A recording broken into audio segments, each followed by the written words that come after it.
Hello, you're watching Euronews now. Let's take a look at the latest headlines. Tributes from world leaders pour in for Archbishop Desmond Tutu. South Africans are marking a week of events for the anti-apartheid leader, who will receive a state funeral on the 1st of January. No culture, no future. In Belgium, thousands of workers from the arts sector rally against the government's restrictions to slow down the spread of the Omicron variant. And at least 28 bodies are discovered off Libya's coast after their boat capsizes on the world's deadliest migration route.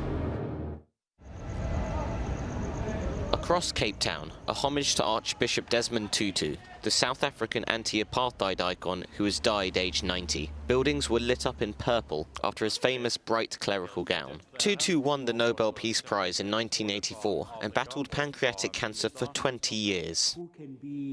Earlier, South Africa's President Cyril Ramaphosa paid his respects to the national hero.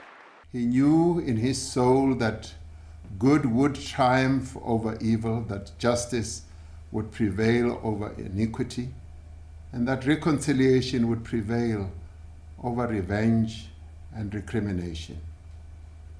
He knew that apartheid would one day end, and that democracy would come.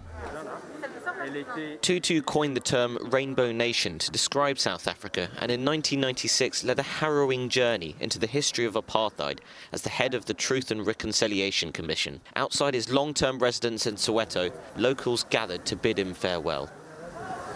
As you know, that this street is the only street where in the world the two Nobel Peace Prize winners have lived. You can then imagine us, the neighbors around. We are really touched by his passing. He'll be missed a lot, played a very important role in the lives of blacks and just the lives of everyone in South Africa, had a very huge impact. So he'll be dearly missed, and may his soul rest in peace. Desmond Tutu's impact changed not only South Africa, but stretched far into the world, empowering pro-democracy activists and non-violent forms of resistance. His funeral has been set for the 1st of January.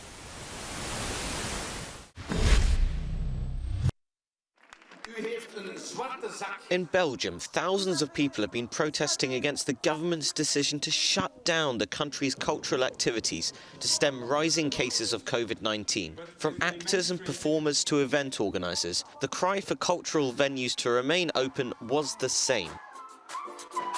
Many believe the industry is doing enough to keep people safe in the most difficult of circumstances. It gives me joy, culture, it gives me hope, and now in these times, these desperate times, even that is taken away. So I'm really sad and upset that this still is happening. That's why I'm here. Culture is very important. It always helps. It's an economic activity, but we need it also for our mental health. It is the only way for people to live experiences, to tell stories. It is of paramount importance for us to be open in these complicated and complex times.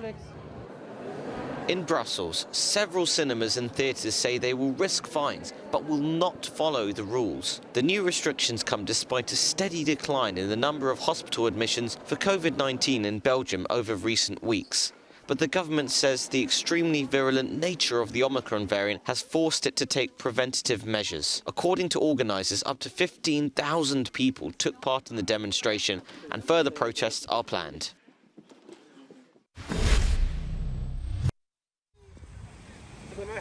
The casualties of Europe's migrant crisis. 26 bodies washed up on Libya's western coast, the latest tragedy on the world's deadliest migrant route. According to a security official, the body's advanced state of decomposition indicates that the shipwreck happened several days ago. He also added that the toll could rise in the coming hours.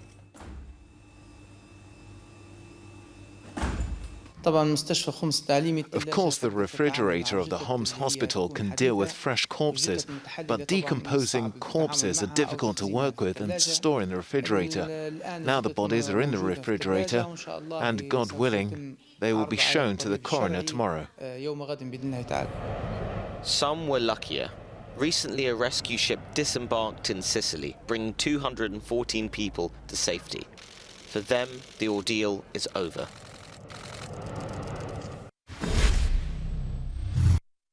Russia's Gazprom called accusations that the company is reducing supplies to Europe in order to influence prices lies and falsehood.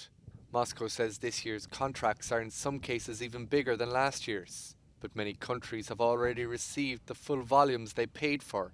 They say it was the lack of bids that led to the suspension of pumping through the Yamal-Europe pipeline at the beginning of the week. Gazprom's official spokesman said there is a physical reversal of gas from Germany to Poland and apparently to Ukraine in the amount of 3 to 5 million cubic meters per day. At the same time, gas is being pumped out from underground storage facilities in Germany, where 47% of the gas has already been taken, and winter is just starting. It's not the most rational decision.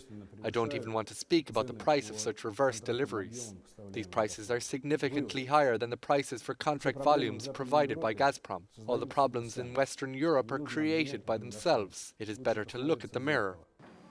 After Gazprom stopped reserving Yamal Europe's capacity, gas prices in the EU reached a historic high. Weather forecasts say Europe is in for a very cold winter, and a decision by Germany's Federal Network Agency, which said it has no plans to certify the Nord Stream 2 pipeline until next July, are among the reasons for the sharp jump in gas prices.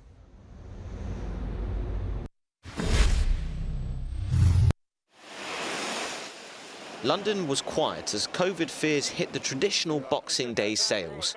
However, lured by free tea, as only the British could be, some were determined to come out. You don't have to, stop living, so just live your life. And it's new normal now. I've been triple vaccinated, and as you can see, there's probably enough social distance. In the British city of York, things were also calm amid a nationwide drop in footfall of 45% on 2019. Some businesses felt the pinch. It was a really slow start today. It was almost like, are we ever going to get anyone in? I mean, the fact that we had got some confirmed bookings coming in and some families that we know that regularly come here on Boxing Day, so we were quite fortunate with that. But other than that, it has been really quiet. Tighter restrictions came into force in Northern Ireland, Wales and Scotland on Sunday. For many businesses, it was another disappointing Boxing Day. Bahia state in Brazil has seen 18 people die amid a storm that hit 37 municipalities.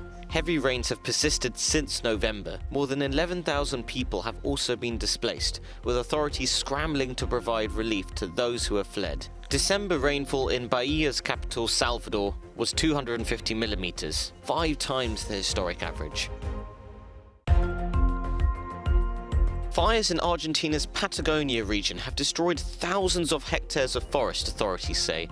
High-altitude areas of various southern provinces are affected. The Environment Ministry said that firefighting efforts have been complicated by difficult terrain, large distances between blazes, wind, high temperatures and dry vegetation in the midst of a drought. Some Canadians faced a severe cold snap, with the coldest temperature on Sunday being minus 50 degrees Celsius in the Northwest Territories.